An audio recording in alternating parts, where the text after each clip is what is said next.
आज हम चर्चा कर रहे हैं कि दान किस तरीके से हमारे जीवन में जो परेशानियां हैं, समस्याएं हैं, उनको दूर करने में मदद करता है।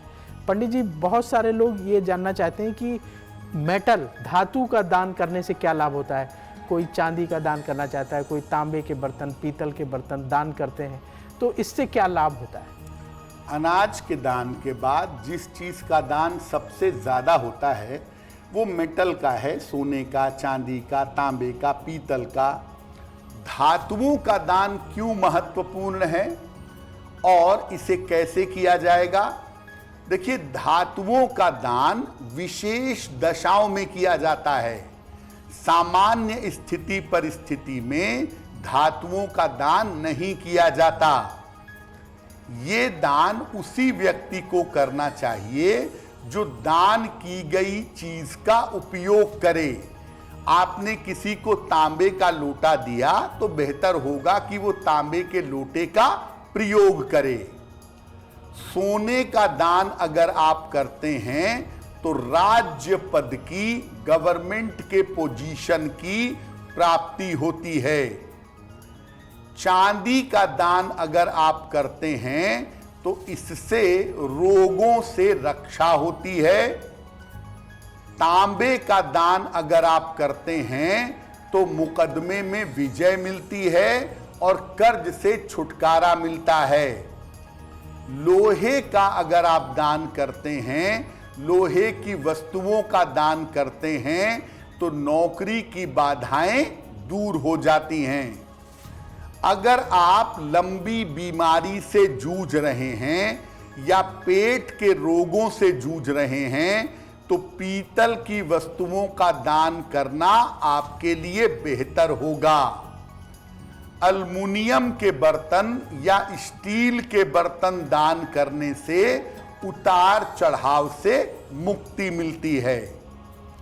हम ये नहीं कह रहे हैं कि हर स्थिति में आप सोने की वस्तु का दान करिए।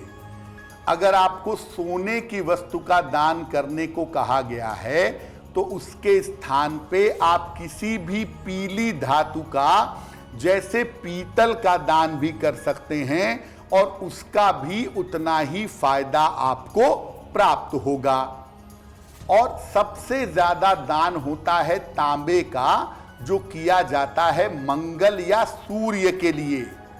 तो तांबे के बर्तन का दान करना भी बड़ा अच्छा होता है। और खास तौर से अगर किसी सरकारी समस्या से जूझ रहे हैं तो उसके लिए तांबे के बर्तन का दान करने से विशेष फायदा होता है।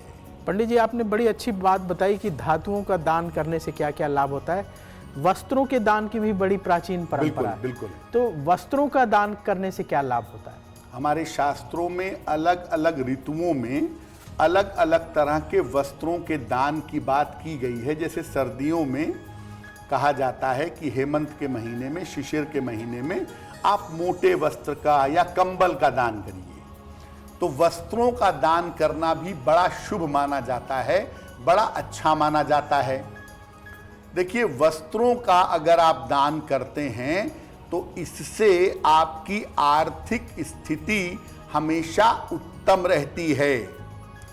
अगर आप पैतृक धन, पैतृक संपत्ति प्राप्त करना चाहते हैं तो आपको मोटे वस्त्रों का दान करना चाहिए। अगर बीमारियों में आपके घर का धन जा रहा है तो नए चमकदार वस्त्र दान करिए। अगर आर्थिक उतार चढ़ाव रहता है तो सुंदर और टिकाऊ वस्त्र दान करिए।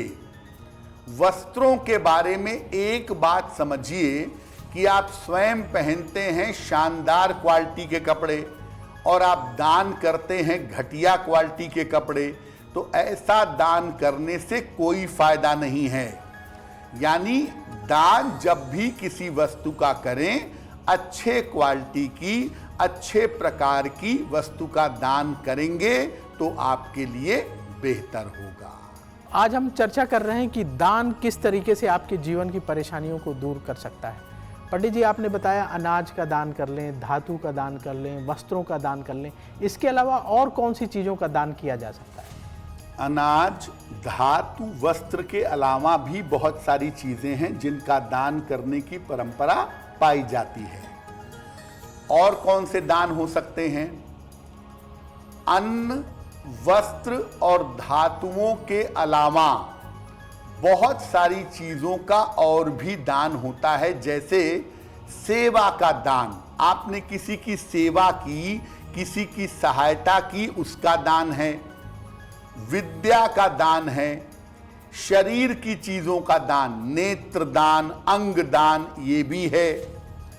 किसी व्यक्ति की सेवा करने से या दवाइयों का दान करने से स्वास्थ्य का वरदान मिलता है, स्वास्थ्य बेहतर होता है। विद्या का दान करने से संतान संबंधी समस्याएं दूर होती हैं और स्वयं की विद्या में लाभ होता है। शरीर के अंग का दान करने से कोई भी मनोकामना पूरी होती है। मान लिया मृत्यु के बाद आप शरीर के अंग का दान करते हैं तो इससे आपके परिवार का कल्याण होता है।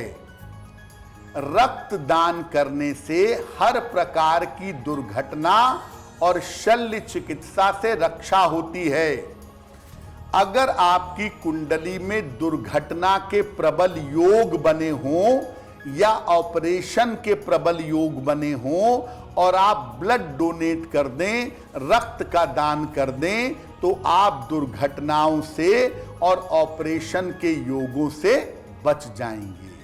एस्ट्रो तक ऐप पर आपको मिलेगा भविष्य से जुड़े हर सवाल का जवाब। डाउनलोड कीजिए एस्ट्रो तक ऐप और चुटकी में जुड़िए इंडिया के बेस्ट एस्ट्रोलॉजर से।